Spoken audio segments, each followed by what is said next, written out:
kapten timnas Indonesia yang bermain di Venezia, Jay Idzes berhasil mengawal Romelu Lukaku tidak mencetak gol. Antonio Conte pun memberikan reaksi. Venezia mengalami kekalahan dengan skor 0-1 saat bertandang ke markas Napoli pada Minggu. Gol semata wayang itu dicetak oleh Giacomo Raspadori. Striker Napoli Romelu Lukaku gagal mencetak gol. Salah satu penyebabnya adalah ia ditempel ketat oleh Jay Idzes.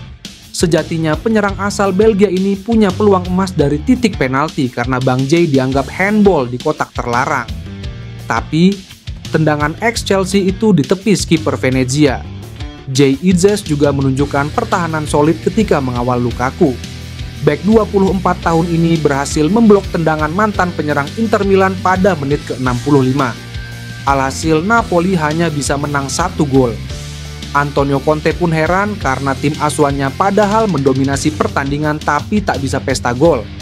Melihat situasi timnya hanya mencetak 1 gol saja, Conte pun mengatakan harus meningkatkan kemampuan finishing ke depannya. Secara individu di tim ini tidak banyak pemain yang mencetak gol.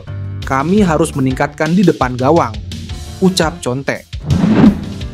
Exco PSSI Arya Sinulinga mengabarkan proses naturalisasi oleh Romeni memang masih menyisakan masalah atau kendala. Meski demikian, dia menegaskan prosesnya akan segera diusahakan. Ole menjadi salah satu nama pemain keturunan yang tengah diproses PSSI menuju WNI. Untuk Ole, Arya menyebut masih ada dokumen yang harus dilengkapi.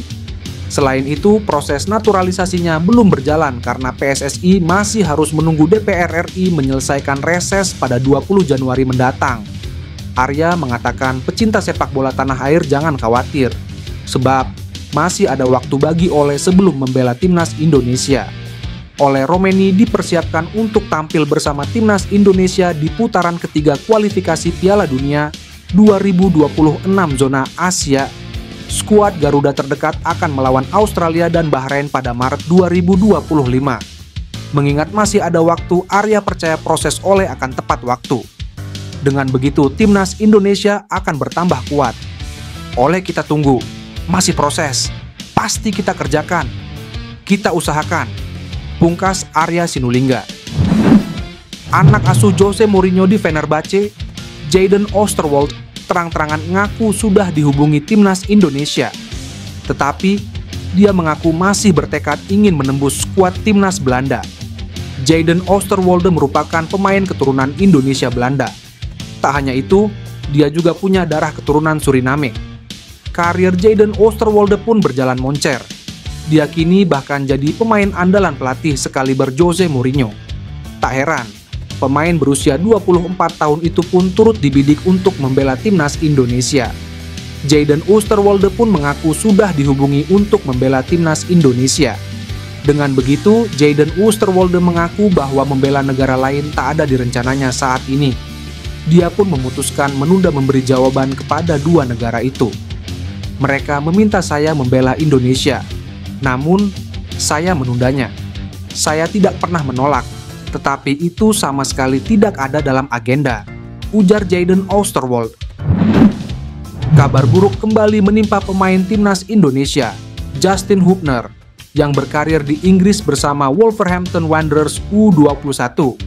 Usai gegar otak, kini pemain yang dijuluki si preman itu nilai pasarnya turun drastis hampir 1 miliar rupiah. Alih-alih mendapatkan kabar baik, sang bek tengah kelahiran Belanda itu justru mengalami cedera gegar otak pada beberapa waktu lalu. Cedera gegar otak yang dialami Justin Hubner terjadi saat dirinya membela Wolves U21 melawan Aston Villa U21 pada Sabtu lalu. Saat itu dia mengatakan bahwa dirinya harus beristirahat selama kurang lebih 4 pekan atau sebulan untuk memulihkan cederanya. Untuk kalian yang bertanya kapan saya akan kembali, saya mungkin akan absen selama 4 pekan, kata Justin Hubner. Saya mengalami gegar otak sehingga perlu banyak istirahat. Saya segera kembali, tambahnya. Bak jatuh tertimpa tangga. Setelah cedera gegar otak, Justin Hubner mengalami penurunan dalam market value-nya alias harga pasarnya. Sebelumnya, harga pasar Justin Hubner cukup tinggi yakni berada di angka 6,08 miliar menurut data Transfermarkt. Namun pada Jumat 27 Desember 2024, Nilai transfer si preman timnas Indonesia itu turun menjadi 5,21 miliar rupiah. Terbilang, penurunan harga pasar Justin Hubner menyentuh hampir 1 miliar rupiah. Salah satu faktor yang bisa membuat bek timnas Indonesia itu harga pasarnya turun bisa karena kurangnya menit bermain di klubnya. Saat Malaysia merana setelah Josh Brownhill bantah proses naturalisasi.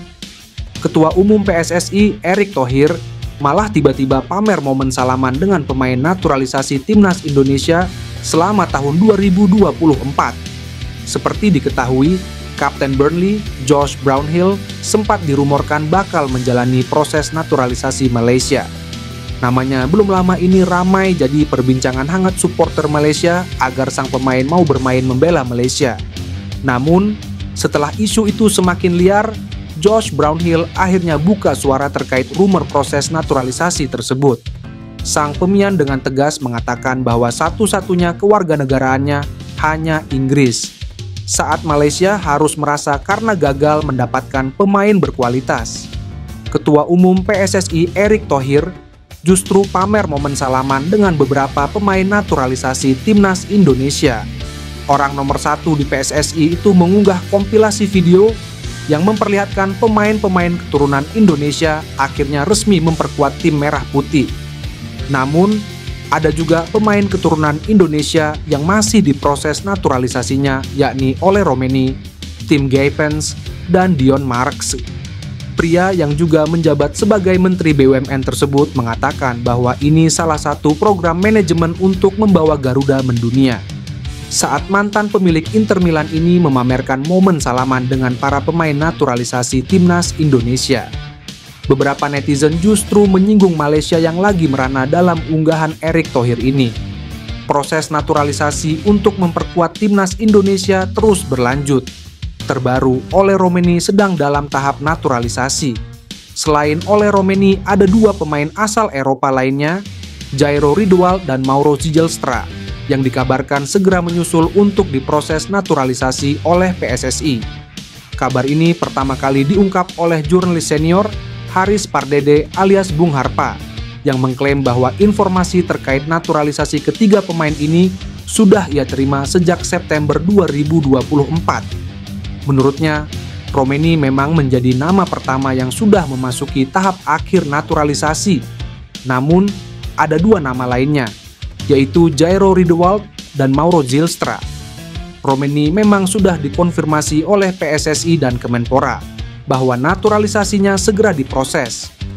Untuk Mauro Zijlstra dan Jairo Riedewald belum ada konfirmasi oleh pihak terkait. Kehadiran Jairo Riedewald dan Mauro Zijlstra diyakini akan menjadi tambahan kekuatan yang signifikan bagi timnas Indonesia, terutama dalam menghadapi laga-laga berat di masa mendatang, termasuk melawan Jepang di kualifikasi Piala Dunia.